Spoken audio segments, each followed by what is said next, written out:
6-7 साल पहले हमारी कथा हुई नेपाल में, काठमांडू में। तो वहां पे एक भक्त हमको मिले। तो कुशा होती है ना, कुशा का एक ऐसा छोटा सा एक बना हुआ था पात्र, और ऊपर से भी कुशा के पात्र से ही वो ढका हुआ था। तो वो लाए, बोले महाराज जी मेरे गोपाल जी के दर्शन करो। तो मैंने वो हटाया, तो उसके भीतर छोटे से गोपाल जी, और उनके अंदर मैंने एक अद्भुतता देखी, छोटे से लड्डू गोपाल, और उनके पाम में एक धागा बंधा था, और उस धागे से गैया बंध रही थी छोटी सी।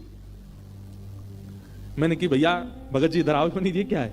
तुमने एक तो कुशा के सूखी घास के पात्र में तुमने ठाकुर जी धर रखे हैं, ऊपर से तुमने पाम से गैया क्यों बांध रखी है? तो उनके नेत्र सजल हो गए, बोले महाराज जी हम ज्यादा धनवान नहीं हैं, हमारी स्थिति ऐसी है कि हमको कोई कुछ दे देता है तो हम पा लेते हैं।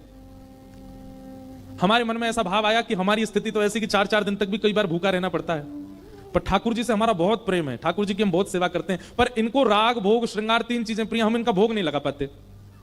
इसलिए हमने भावना रखी है, एक छोटी सी गैया हमको किसी ने दे दी, तो वो गैया हमने भीतर छोड़ रखी है, और हमने लाल जी से कह रखा है जब जब आपका मन हुआ करे तब आप इनका जो है दूध पी लिया कीजिए, और हमें छोड़ के मत जाइएगा, भले ही चाहे गैया के दूध से ही पेट भर लो, हमें छोड़ के मत जाना कभी।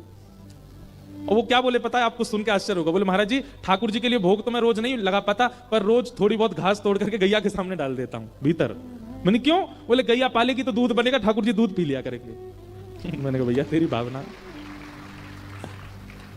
हमने कहा भाई हो सकता है 56 भोग लगाने वाले को छोड़ के चले जाए, पर तुझे छोड़ के नहीं जाएंगे ठाकुर जी, तुम्हारी जो भावना है।